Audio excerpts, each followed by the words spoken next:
Hello students, welcome to एमडीसन learning. बच्चों, आज हम बात करेंगे अभ्यास 7D की। 7 सीधे हम लोगों ने कर लिया था। भिन्न वाले जो भिन्न से संबंधित प्रश्न थे उनको हम लोग कर लिए थे। 7D में क्या है? आयु से संबंधित प्रश्न है।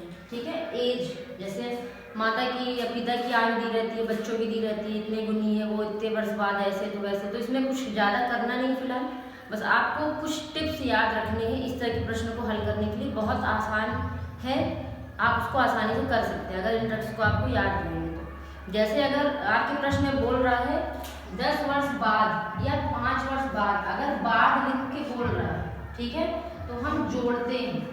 ठीक है, अगर जैसे बोल दिया कि 10 वर्ष बाद, 10 जोड़ देंगे। और अगर पहले लिखता है 10 वर्ष पहले, तो घटा देते हैं। ये दो चीजें याद रखिए। ठीक है, दूसरी चीज, ये तो पहले टिप्स याद रखिएगा। दूसरी ये याद रखिएगा कि गुना में हमेशा गुणा करते हैं, ये आपको पता ही है। ठीक है, तो जब इसमें हम गुणा करेंगे तो हमेशा पुत्र में करेंगे, पिता में कभी गुणा नहीं करेंगे। ठीक है, पुत्र में या पुत्री में, पुत्र में या पुत्री में, ठीक है, गुणा करते हैं। अब ये इसका मतलब क्या है, ये अभी जब हम क्वेश्चन सॉल्व करेंगे तो इसका मतलब आपको समझ में आएगा। अब अगर हम पहले क्वेश्चन की बात करते हैं तो एक पिता की 10 वर्ष पहले आयु, पहले ही लिखा है 10 वर्ष पहले, है ना। फिलहाल अभी इसमें हम नहीं आएंगे। पिता और पुत्र की वर्तमान आयु इसमें ज्ञात करना, जो हमें ज्ञात करना उसको हम पहले मान लेंगे। माना पिता की आयु बराबर x वर्ष है,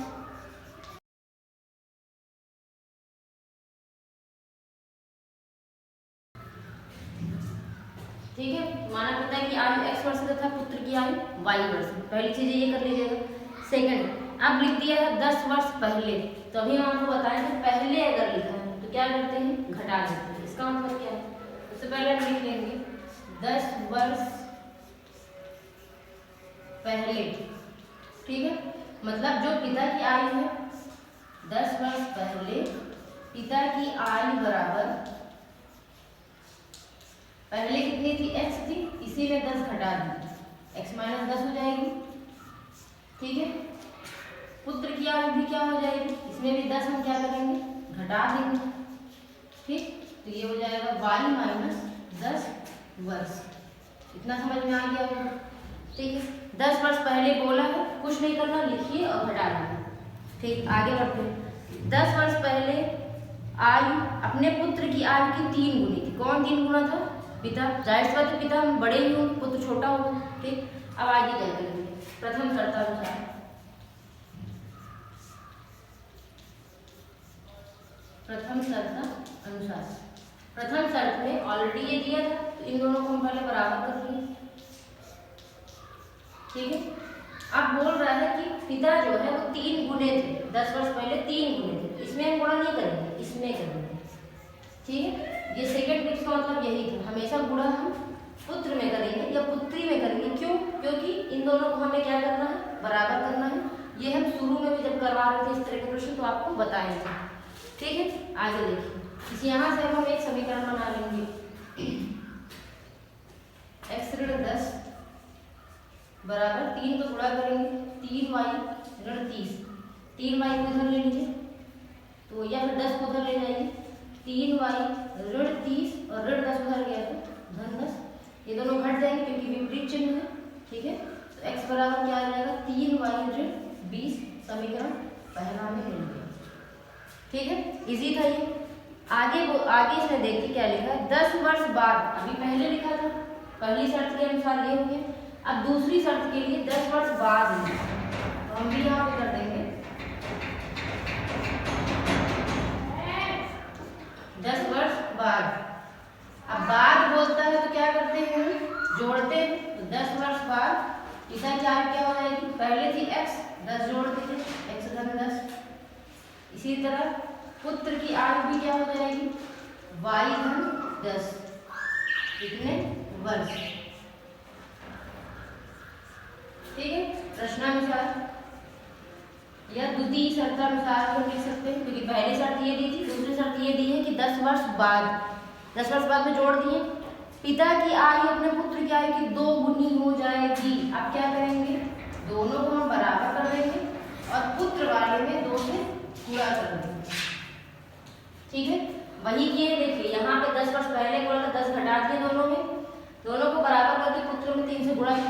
यहाँ पे 2 गुनी बोल रहा है तो 2 से करेंगे।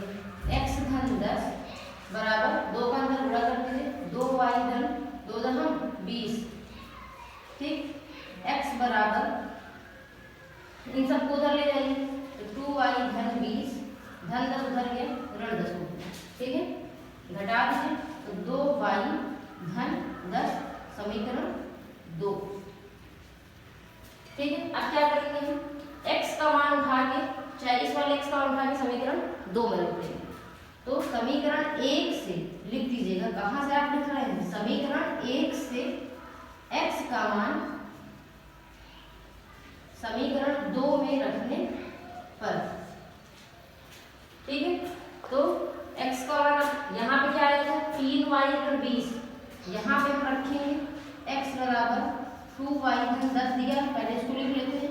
अब इस x की जगह पे हम 3y ऋण 20 रख देंगे बराबर 2y धन 10।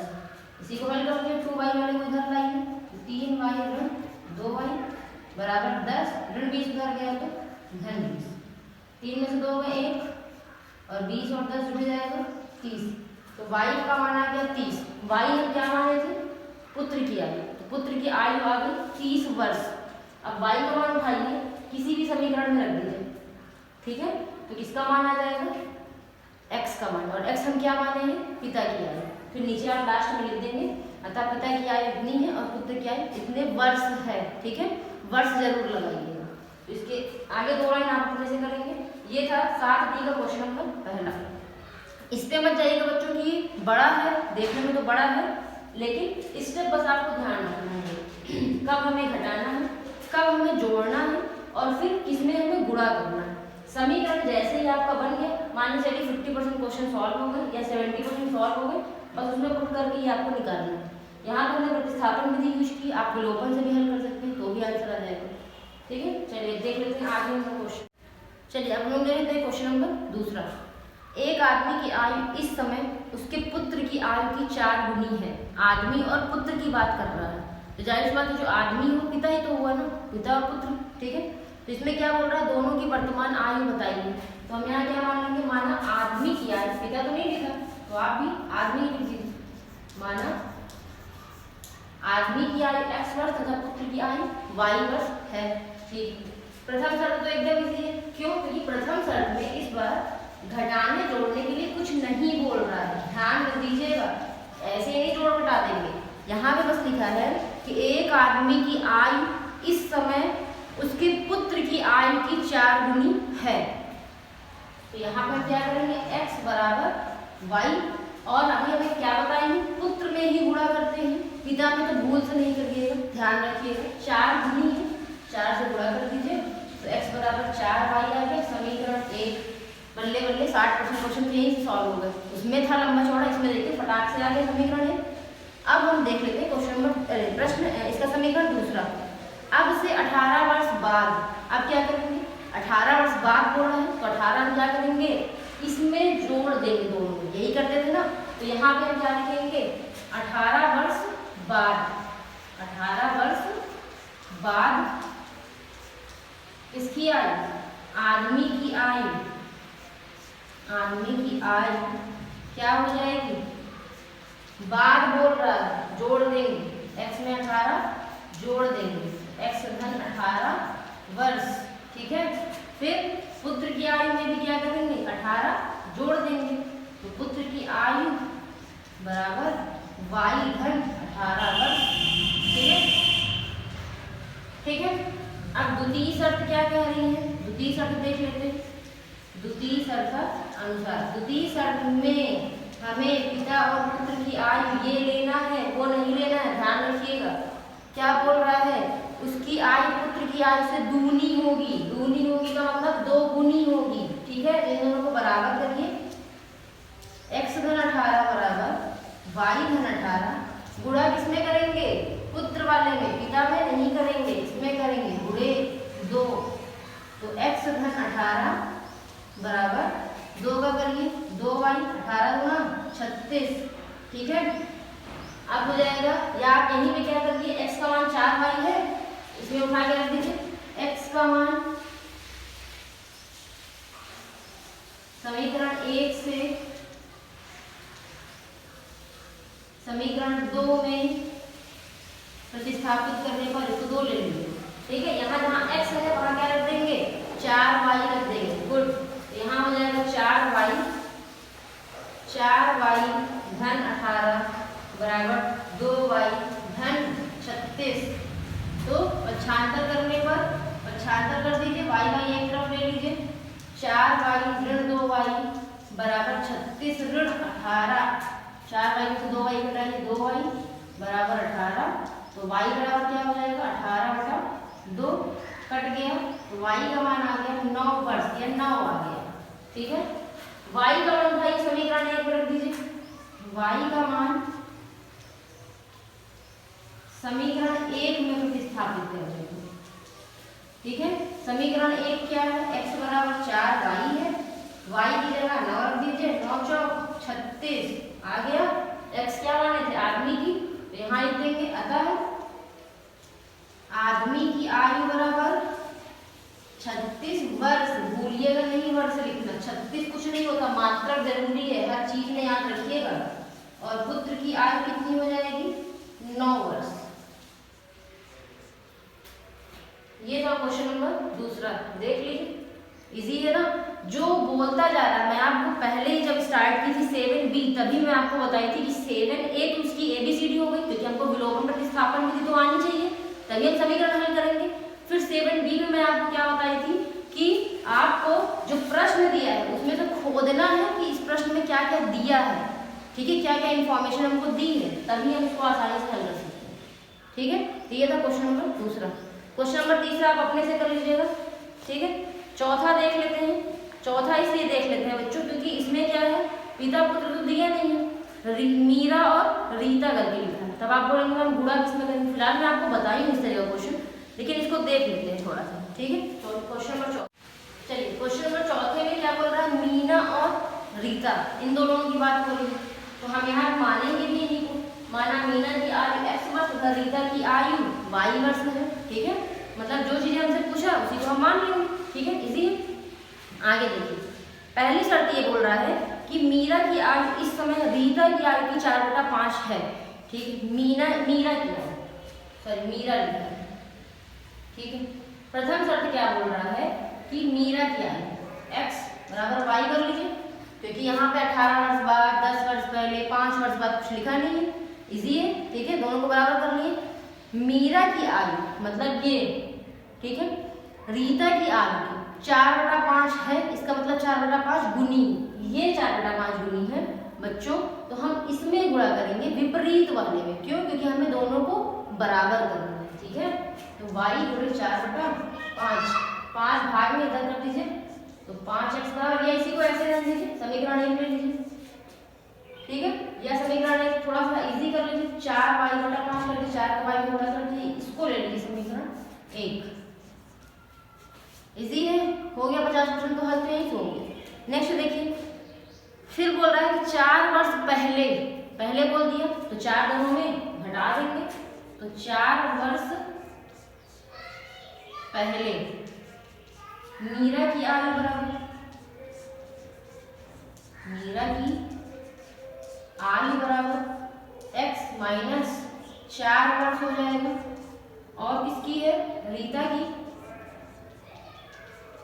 x माइनस 4 वर्ष हो जाएगा। ठीक है, अब क्या करना है, द्वितीय शर्तानुसार क्या हो जाएगा बच्चों, पहले दोनों को हम बराबर कर लेंगे, x ऋण 4 बराबर ये y ऋण 4, ये बराबर कर लेंगे। अब क्या बोल रहा है, 4 वर्ष पहले मीरा की आयु रीता की आयु की 3/4 थी, ये 3/4 थी, इसमें हम गुणा करेंगे। ठीक है, गुणे 3/4, बस। अब हल कर लीजिए। अब कैसे करेंगे, x ऋण 4 बराबर, या तो इस 4 का यहाँ दीजिए गुणा कर दीजिए, तो और इजी हो जाएगा आपके लिए, बटा वाला दिक्कत खत्म। 3 यहाँ बचा, 3 का अंदर गुणा कर दीजिए, 3y ऋण 4 के 12, 4 का अंदर गुणा कर दीजिए, 4x ऋण 4 × 16 बराबर 3y ऋण 12। ठीक है, इसी को ले लीजिए 2, समीकरण 1 में x का मान जो आएगा उठा के समीकरण 2 में रख दीजिए, ठीक है। समीकरण 1 से x का मान समीकरण 2 में प्रतिस्थापित करने पर कहाँ पे x है, यहाँ पे है, बस यहाँ पे हम क्या रख देंगे 4 गुणे x की जगह पर रख देंगे 4y/5, ठीक है। फिर ऋण 16 लिखा है, ऋण 16 लिख दीजिए बराबर 3y ऋण 12। अब इसी को हल कर लीजिए, 416y बटा 5 ऋण 16 बराबर 3y ऋण 12, 3y उधर उठा लेंगे, 16y बटा 5 ऋण 3y बटा 1 ले लीजिए बराबर ऋण 12, ऋण 16 उधर गया, धन 16 हो जाएगा, ठीक है। अब क्या करेंगे 5 और 1 का राशि 5, 1 बार गया 16y ऋण 5 बार गया 15y बराबर घट जाएगा, विपरीत चिन्ह है, एक धन एक ऋण घट जाएगा, धन 4 आएगा क्योंकि 16 बड़ा है, 16 में से 15 में 1 केवल y बचा, इसका फिर गुणा कर देंगे, y का मान आ गया 20, हो गया खत्म क्वेश्चन। y का मान 20, y का मान है रीता की आई, तो रीता की आई हो गई 20, y का मान उठाइए यहाँ रखिए 5 और 20 4 और 16, x का मान 16, तो मीरा की आई हो जाएगी 16 वर्ष, रीता की आई हो जाएगी 20 वर्ष, ठीक है। ये था क्वेश्चन नंबर 4। तो अब आई थिंक 7D अब आप समझ जाएंगे, केवल 2 क्वेश्चन इसमें और बचे हैं, क्वेश्चन नंबर 3 और क्वेश्चन नंबर 5। तो इन्हें आपको खुद से ट्राई करने हैं, ठीक। बस हमेशा जो टिप्स मैंने स्टार्टिंग में बताए हैं उसको बस आपको ध्यान रखना है, इस तरह के क्वेश्चन आपको आगे बहुत मिलेंगे, ठीक है। आयु संबंधी प्रश्न 9 में भी 10 में भी, आगे कंपटीशन भी करेंगे, किसी प्रकार कंपटीशन में बैठेंगे तो भी उसमें आपको इस तरह के प्रश्न जरूर मिलेंगे। हमेशा इन टिप्स को याद रखिएगा, बड़े से बड़े कैसे भी घुमा के देगा आप तुरंत आंसर उसको निकाल लेंगे, ठीक है। चलिए अब हम लोग आगे मूव करते हैं अभ्यास 7E में। तो चलिए क्वेश्चन 7E में क्वेश्चन में पहला देख लेते हैं। तो 7E में बेसिकली क्या है बच्चों, ज्यामिति संबंधी प्रश्न है, ज्यामिति से रिलेटेड कोणों से संबंधित प्रश्न दिए गए हैं। तरीका वही हल करने का है, समीकरण हमें पहले बनाना है, फिर उनके बाद उनको हल करके हमें x और y के मान निकालने हैं, सेम ऐसे ही जैसे अभी तक हम B, C और D में किए हैं, ठीक है। डरना नहीं, फिलहाल जैसे दिया वैसे ही करते हैं, ठीक है। पहला क्वेश्चन दिया 1 त्रिभुज के 2 कोणों में अनुपात 5:4 है, ठीक है। यदि उनमें से एक कोण दूसरे कोण से 10 अंश अधिक है, ठीक है, तो उसके कोण ज्ञात कीजिए। तो हम यहाँ पर कैसे इसको हल करेंगे, इसको हल करने के लिए हम मान लेते हैं, ठीक है, 2 चर वाले से ही कर लेते हैं। तो पहले मान लेते हैं कि माना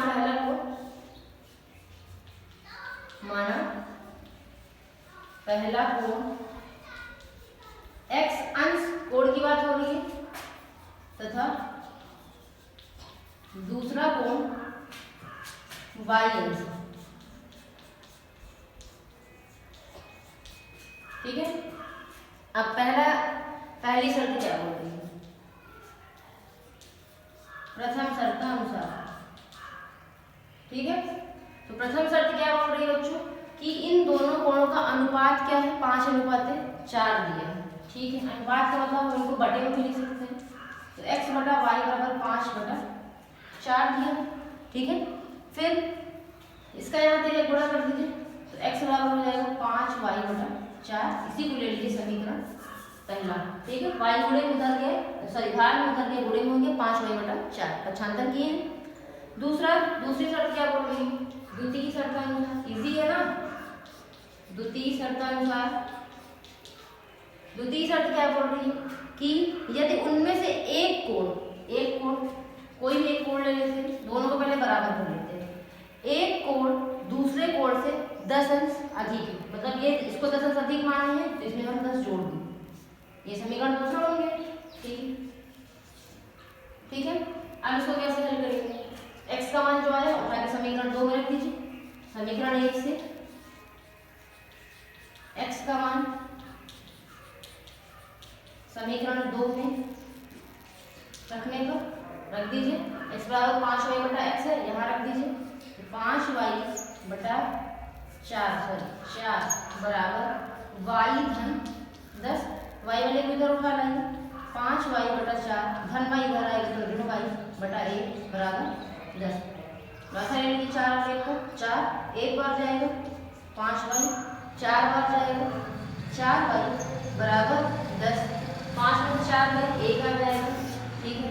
एक वाई लिखिए या केवल वाई लिखिए बराबर 10/40। ये भी एक आंसर तो यही आ गया, वाई का मान 40 अंश आ गया। ठीक है, इसमें पूछा क्या था उसके कोण ज्ञात कीजिए, मतलब आई थिंक तीनों ज्ञात करने होंगे। एक आ गया 40, दूसरा निकालना है वाई का मान समीकरण 1 में रखिए। वाई का मान समीकरण 1 में रखने को समीकरण 1 क्या है, x बराबर 5y/4, 5 गुणे 40/4, 4 एकम 4, तो x का मान आ गया 50। ठीक है, y का मान आ गया 40, x का मान आ गया 50। तीसरा कोण निकालना है कि नहीं चेक कर लेते हैं, निकालना हो तो निकाल लेते हैं। आंसर में देखते हैं 3 कोण दिया है या नहीं दिया, 2 ही कोण दिया है, बस यही आपका आंसर आ गया। पहला कोण 40 है, दूसरा आ गया 50। ठीक है, ये तो और भी इजी है बच्चों, बस समीकरण आपका बन गया, देखिए फटाक से आंसर आ गया। ठीक है, 7 में आगे हम देख लेते हैं कोटिपूरक कोण इस प्रकार है कि, अब तो पहले बात आ गई कोटिपूरक कोण होता क्या है। समपूरक और कोटिपूरक कोण आप पढ़े होंगे सप्लीमेंट्री और कॉम्प्लीमेंट्री अंकर्स। तो कोटिपूरक कोण जब दो कोणों का योगफल 90 अंश होता है उन्हें हम कोटिपूरक कोण बोलते हैं। ठीक है, तो कोटिपूरक कोण इस प्रकार है कि छोटा कोण दूसरे कोण के 3/5 गुने से 10 अंश अधिक है, तो कोण को ज्ञात कीजिए। तो इसको हम हल करने के लिए छोटा कोण बोल दिए, तो हम इसमें मानेंगे भी ऐसे, माना छोटा कोण x अंश तो बड़ा कोण या दूसरा कोण y अंश होगा। ठीक है, तो हम मानेंगे भी ऐसे ही जैसे हमारे प्रश्न में दिया होता है। तो थोड़ा सा इसको हम बता दे रहे हैं, उसके आगे इसको आप खुद से सॉल्व कर दीजिए। ठीक है, चलिए आगे। पहली शर्त तो यहीं पे देती बच्चों, प्रथम शर्तानुसार या प्रश्नानुसार लिख के x + y = 90। समीकरण है, क्यों ऐसा करेंगे अभी मैं आपको बताई कि दो कोणों का योगफल जब 90 अंश होता है उन्हें हम कोटिपूरक कोण बोलते हैं। तो कोटिपूरक तो पहले से दिया है, इसका मतलब इन दोनों का मान कितना होगा 90 अंश ही तो होगा, और अगर समपूरक बोलता तो 180 अंश कर देते। ठीक है, चलिए आगे। फिर बोल रहा है दूसरी शर्त, क्या बोल रहा है, जो तीसरी शर्तानुसार दूसरी शर्त ये बोल रहा है छोटा कोण x से, आओ छोटे मोटे कोण मिले, छोटे से कोण आ गए, दूसरे कोण के 3/5 गुने से 10 अंश अधिक है। ये इसके 3/5 गुने से 10 अंश अधिक है, ये है, तो इसलिए हम इसमें करेंगे। ठीक है, के 3/5 गुने से 10 अंश अधिक है, 3/5 गुने गुणा कर दिए, अधिक का मतलब जोड़ दिए। ठीक है, आगे कैसे करेंगे, x बराबर 3y/5 धन 10 हो गया। यहाँ पे काम करिए, इसको लिख लीजिए x बराबर 90 माइनस y, इसको ले लीजिए समीकरण 1। ठीक है, प्रतिस्थापन की वजह से बस समीकरण 1 से x का मान समीकरण 2 में प्रतिस्थापित करने पर, तो यहाँ पे आप रख देंगे क्या 90 ऋण y बराबर 3y/5 धन 10 हो गया। इसी को हल कर लीजिए, कैसे हल करेंगे, 10 को इधर लाइए, 90 माइनस 10 कर दीजिए, y को उधर ले जाइए, 3y/5 पहले से रखा है, ऋण y उधर गया, धन y हो गया, इसके पीछे बटा 1 ले लीजिए, लास्ट लेके हल करिएगा। ठीक है, यहाँ 80 हो जाएगा, लास्ट लेके हल कर लीजिएगा, आप आंसर आ जाएगा। ये था क्वेश्चन नंबर दूसरा 7 का। ठीक है, अब क्वेश्चन नंबर तीसरा थोड़ा सा बस मैं समझा दे रही हूँ। त्रिभुज ABC के सभी कोणों को याद कीजिए, कोण A x अंश दिया है, कोण B 3 अंश दिया है, कोण C y अंश दिया है। ठीक है, तो और एक समीकरण तो पहले से दिया है, हो गया हल हो गया, आधा तो आपको हल पहले से दिया है ना। तो हम इसको कैसे सॉल्व करेंगे, आपको ये पता है कि त्रिभुज के तीनों कोणों का योगफल 180 अंश होता है। ठीक है, पहला कोण दिया x, दूसरा दिया है y, सॉरी 3x, तीसरा दिया है y। ठीक, तो क्या करेंगे, तीनों को जोड़ के बराबर कर देंगे 180 अंश। थोड़ा सा मैं ऐसे यहाँ बता रही हूँ, कोण A प्लस कोण B प्लस कोण C बराबर 180। इसमें तो कुछ मानना भी नहीं है, ऑलरेडी सब माना हुआ है। x plus 3x plus C कितना दिया है, C y दिया है। ठीक है, y बराबर 180 यहाँ पे लिख दीजिएगा, चूंकि त्रिभुज के तीनों कोणों का योगफल 180 अंश होता है। ठीक है, x और ये जुड़ गया, 4x हो गया, 4x y बराबर 180। समीकरण 1 ये है, और समीकरण 2 आपकी बुक में पहले से बना हुआ है, 3y ऋण x 5x बराबर दिया है 30। ये तो पहले से दिया है। ठीक है, अब इसको चाहे प्रतिस्थापन से हल करें चाहे विलोपन से हल करें, प्रतिस्थापन से हल करना है तो यहाँ पे y का मान कर लीजिए 180, 4x ऊपर ले जाइए ऋण 4x, ये मान लीजिए समीकरण 1, ठीक है। और ये है समीकरण 2। ये y का मान जो आया है यहाँ उठा के रखिए, हल करिए, आपका आंसर आ जाएगा xy, ठीक है। और उससे आप निकाल लेंगे कोण a की जगह मान दीजिएगा, कोण b की जगह रख दीजिएगा, c की जगह रख दीजिएगा, तो तीनों कोण आराम से आ जाएंगे। तो ये था 7 इन, बहुत इजी था, मेरे समझ से आपको ये बहुत अच्छे से समझ में आया होगा।